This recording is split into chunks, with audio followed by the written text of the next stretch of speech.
Thank you, Lascion Corla. Can I just say at the outset that one of the concerns that has been raised with me in relation to the whole concept of the charge that has been made about a plebiscite or a constitutional referendum is in relation to rural people. And I'm surprised that Deputy Naughton, when he was here, and Deputy Fitzmaurice, when he was here, and other deputies from the opposition from rural constituencies, Deputy Donnelly has a fair substantial element of rural constituencies as well, that they never omitted people with they never mentioned people with private wells or people with group water schemes. And their water is derived, in a lot of cases, from aquifers. And you see, this is where the whole opposition notion about what you're going to put into the Constitution would fall asunder, really. And it was a concern that was raised to me is, what would you actually put into the Constitution? Would you put the collection of water, the distribution of water, the pumping of water, the pipelines, the pumps, the manhole covers, the meters? Would you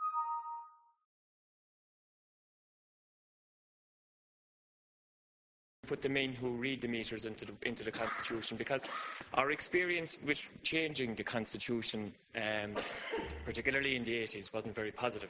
And we're still, to some degrees, living with some of the elements of changes that were made at that stage of badly thought out, constitutional referenda that may not necessarily have had the desired effect that they set out to achieve in the first instance. So I'd be very worried about going tinkering with the Constitution. And I'm particularly surprised with some of the people that have suggested it, because normally they give, fairly good contributions.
In here, and some of them are fairly well thought out ordinarily.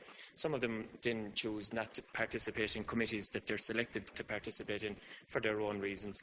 But ordinarily they give fairly well thought out contributions in relation to policy. But to go tinkering with the Constitution, something like this, I think, particularly from a rural area, we would be essentially nationalising people's wells. And we would also be nationalising their septic tanks. And I would love to know, a lot of charges has been made to the Minister in relation to the implications that would have, that the changes that have been brought forward up to now would have on the asset base of Irish Water in terms of the balance sheet. But since one of the amendments was proposed by a member of the opposition, he might enlighten us in his second contribution as to how much this would actually cost to nationalise every well and septic tank in the country, which is essentially what you would be proposing, unless you would be introducing some sort of an urban-rural apartheid. And I'd hope now that, Deputy Donnelly, you wouldn't be looking for that, because that wouldn't go down well in East Carlow and West Wicklow for people that are deriving their waters from group water schemes. Because for long enough in this country, they were treated as a second-class citizen. If you were in a rural area, you provided your own water, and you did so with private investment in what is, some people believe, is a human right, a private investment. And for a long time, those people provided that water, and they did so because nobody else is going to provide for them. And all of a sudden, some people have gotten a great interest in the public water supply, but they still have no interest in farmers, in people who live up the side of mountains, in people that live, in a lot of cases, inside the 50-kilometre speed limit of towns. Because I have towns in my constituency that don't have public sewers. And Irish Water isn't just about drinking water, it's also about the public sewer. And to that end, I'm just wondering how the referendum would tie up with what Sinn Féin's position is in Northern Ireland in relation to the disposal of sewerage from septic tanks. Because at the moment, Northern Ireland Water charge you 100, and this isn't a charge that's going to be delayed now, Deputy O'Snoddick, this is one that you actually have. They charge you at the moment £152 to desludge a full tanker of water from a septic tank. So there are places like Fermanagh and Tyrone when you take, when your septic tank backs up. And I remember here, you won't remember it, but some of your colleagues were predicting when they wanted another piece of legislation looked at, that there was going to be 20 and 30,000 euro bills for inspecting a septic tank, which you can now get registered for €5. And I just wonder how your analogy in relation to what you'd want to put into the Constitution would marry with what your government is doing north of the border when you charge a person £152 to desludge their septic tank. Obviously, it seems that the urban-rural divide and the urban-rural apartheid that certain members of the opposition from County Wicklow seems to work north of the border as well.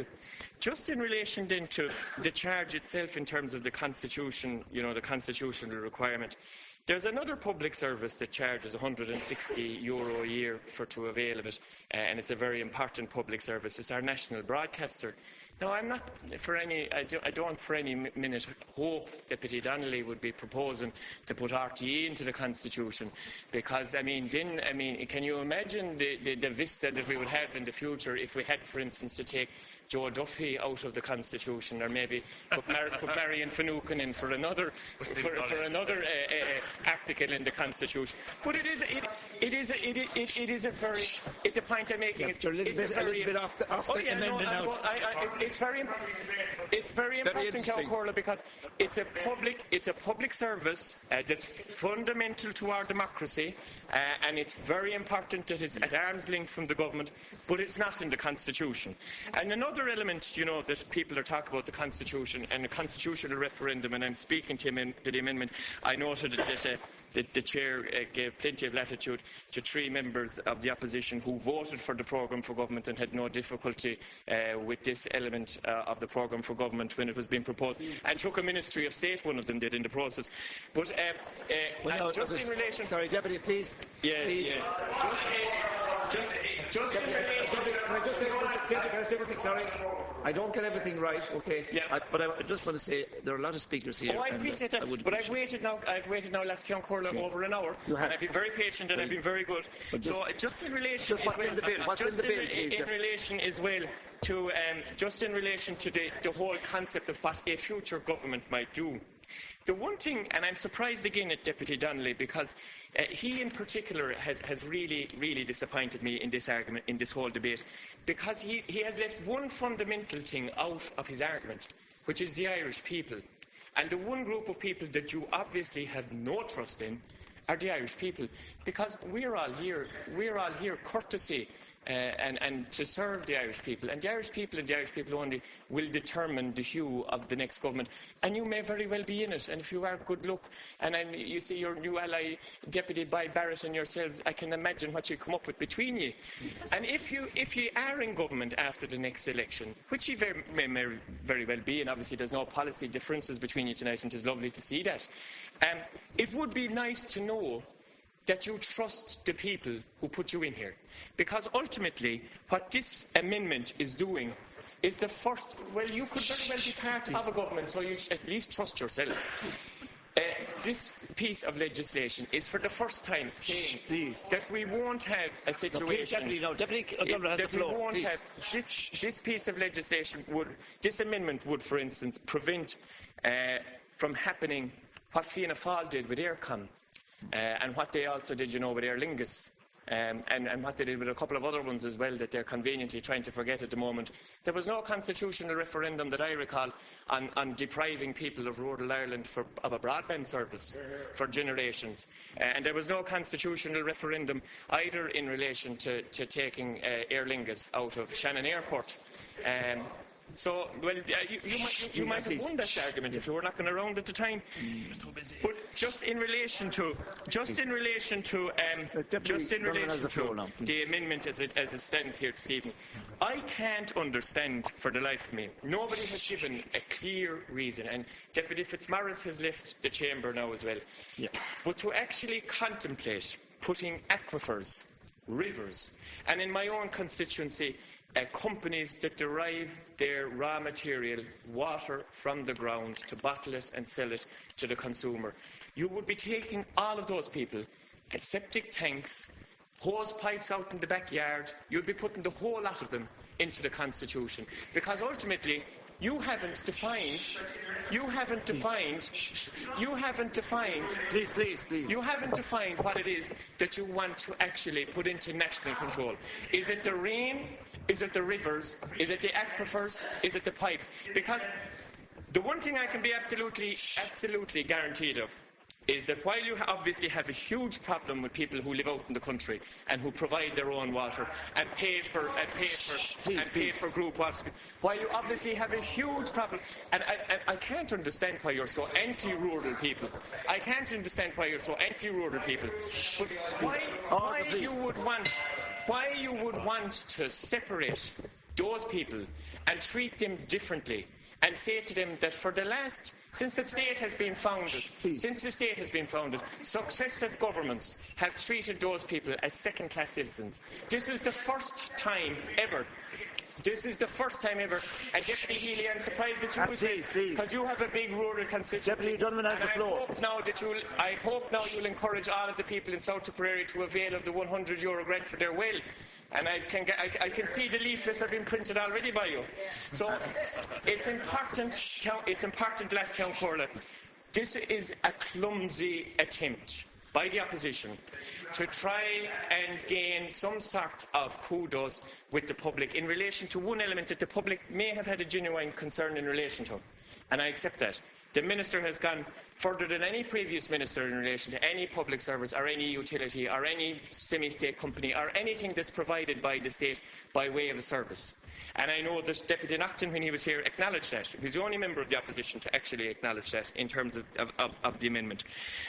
But to think that we could still have a situation that the technical group, that Sinn Féin and the Fianna Fáil would want to have the apartheid of urban and rural continue, and that people, because of their address, are going to be treated somehow differently, I think, is really, really bad. Finally, Lascown Corla, just in relation to one of the previous speakers, and I just wrote it down here, said, about something blowing up in your faces. The Constitution is an important document to the state that has served us very well since 1937, by and large.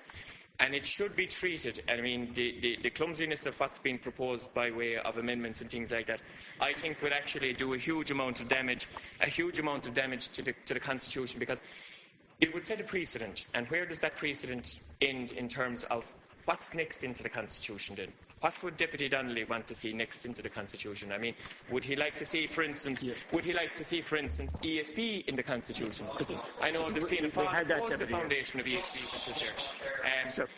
Would he like to see other elements of public service in the Constitution? Would he like, for instance, put schools into the Constitution? And what schools would you like to put in, and what schools would you like to leave out? Would you like to give preferential treatment, for instance, to certain schools because they're fee-paying? Or would you like to give certain preferential treatment to schools because they come from a certain denomination? Fairness, that's in the bill. Fairness. So, I think that what the Minister is doing here meets the concerns of legitimate concerns of people who have worries in relation to the possible privatisation of it.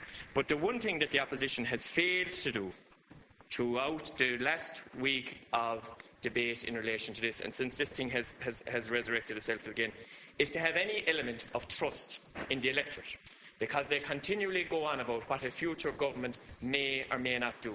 They may very well be in it, but you see the cheap seats over there where you have to continuously knock everything, soon are going to be vacated maybe, and the day may come when Deputy Donnelly and Deputy Healy and Deputy Barrett might have to cobble together a programme for government. Thank you, Deputy. And, they may very well decide, Deputy Donnelly did, with others, that he's, I think, looking at forming either a party or a group of independents, with, as some neoliberal hawks, as someone referred to them there a while ago. I was beginning to think it was the hen harrier that was lurking around Leinster House. But he may decide that his political ideology would win out at the end of the day, and that he may go to try and sell off part of it, maybe or get rid of the €100 grant for the rural people that he seems to have such a difficulty with. But this piece of legislation now prevents that. It prevents it because it would have to be clear and concise in terms of the motion that comes before the House, and in terms of both houses of the Oireachtas being consulted and both houses of the Oireachtas acting responsibly.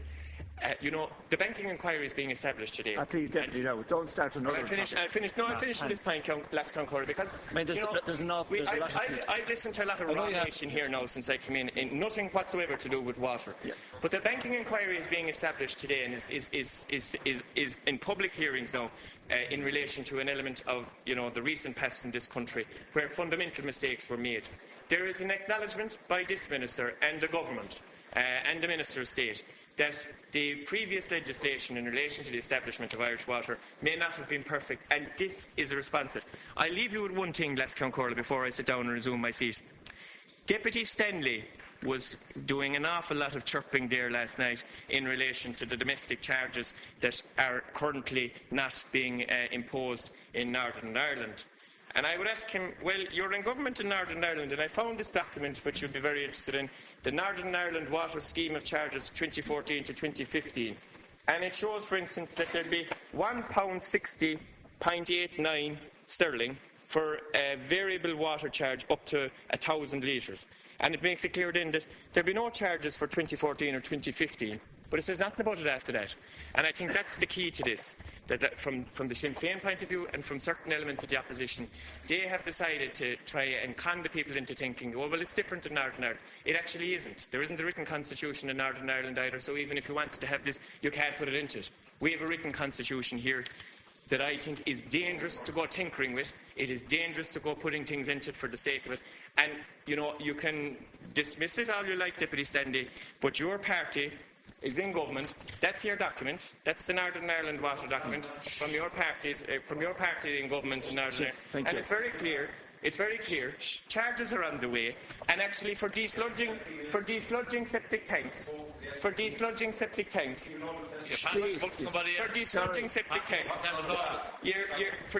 and I know Deputy Matthew McGrath has a particular interest in this because he constantly goes on about it, and I can't see him cobbling together a government with Sinn Féin after it. They will charge you £152 sterling to empty your septic tank in Northern Ireland, and they talk about privatisation.